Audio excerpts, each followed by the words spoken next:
wow, I think for like the first time ever, Overgrown's beaten Shipment. I mean, I like Overgrown, but Shipment usually always gets picked, so yeah, that's kind of a nice little refreshing change. So how's it going there, guys? My name is Double D, back at it again with the Modern Warfare Remastered.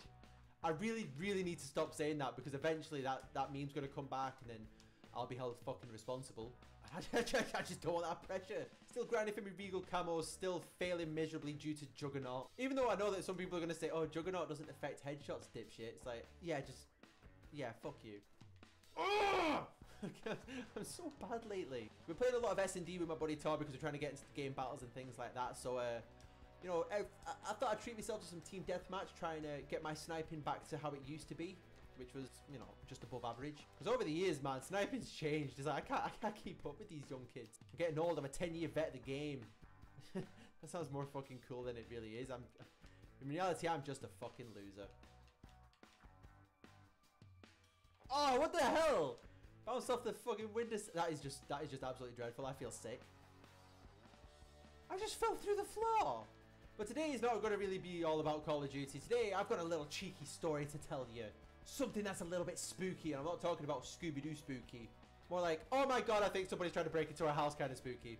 So basically, me and the missus live in this little cul-de-sac area. I don't think it's really called a cul-de-sac. It's like a little bit out of the way. The houses are all in like a U-shape and things like that. We all know everybody's, you know, who's living in the area and things like that. It's like everybody knows everybody.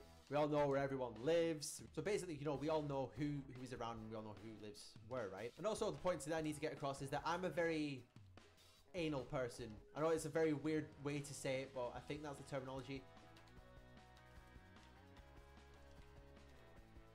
Oh my god, I feel sick. I feel like I'm gonna be sick.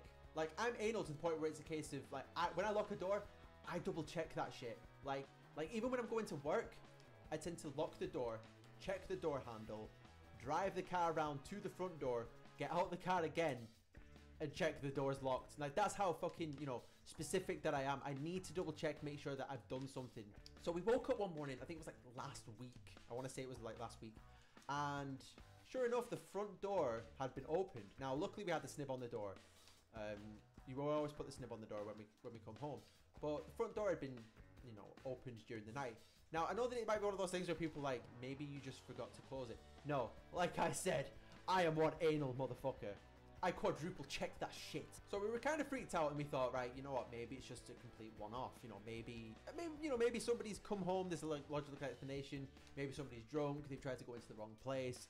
You know, who knows? Until about like 3 days later, we're both sitting here in the flat. We hear the front door go. Like, literally, somebody has opened the door, trying to walk right into the flat. Now, the missus is freaking the fuck out. Rightfully so, because there's nothing more scary than when you're chilling in your flat and you hear the front door go.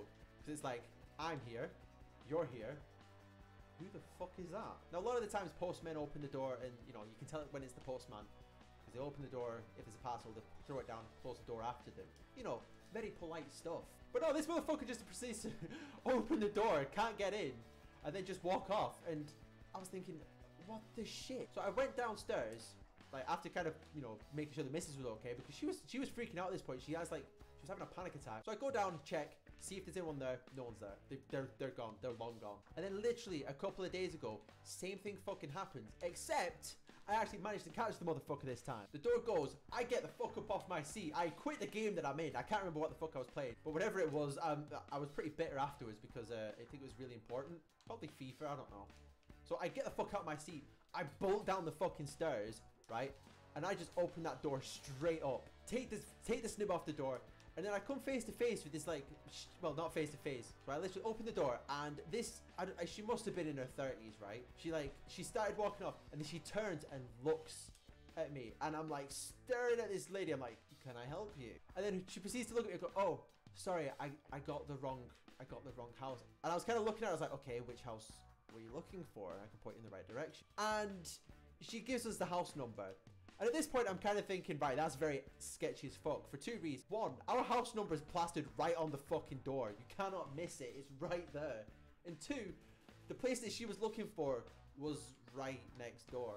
And I'm kind of just staring at her like, okay. It's like, that's a really, really poor excuse. So it's like, she knows that I'm wise to the game, you know what I mean? She knows that I know that she's creeping about this place. I even said to the missus that if it happens again, I'm going to do like a Home Alone thing and put a battery onto the door handle.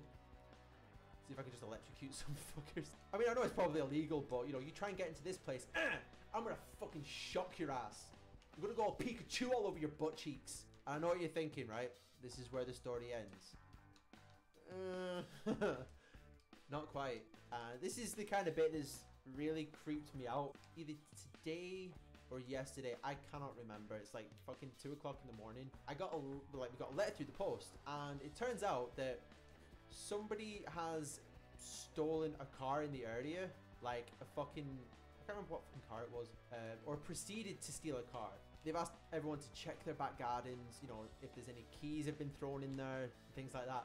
So yeah, I'm I'm pretty fucking freaked out. Like, me and the missus were looking to kind of downgrade anyway, but it's just really fucking freaked us the hell out. So that's why I'd always prefer to live in an area like where my mum and dad is at the minute. They just live like in a little, nice little farm area out, you know, in the middle of nowhere. No one can bother them. So, you know, guys, if you're watching, Space for Two. I'm only kidding. I'm only messing. Like, my family's done like so much for me. I could never ask, like, even if I was struggling so bad, I could never ask them to fucking, well, put up with my ass again.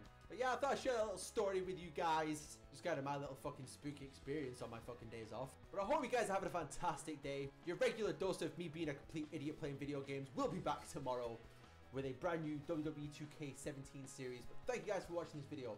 Hope you guys are having a fantastic day. I'm gonna get owned, and until next time, catch you guys later. Badge. Discipline the employee. Don't, I fucking saw that. Don't you be gobbing in our bloody thing. I'm fucking disciplinary. I've right place. Fuck, the game's frozen.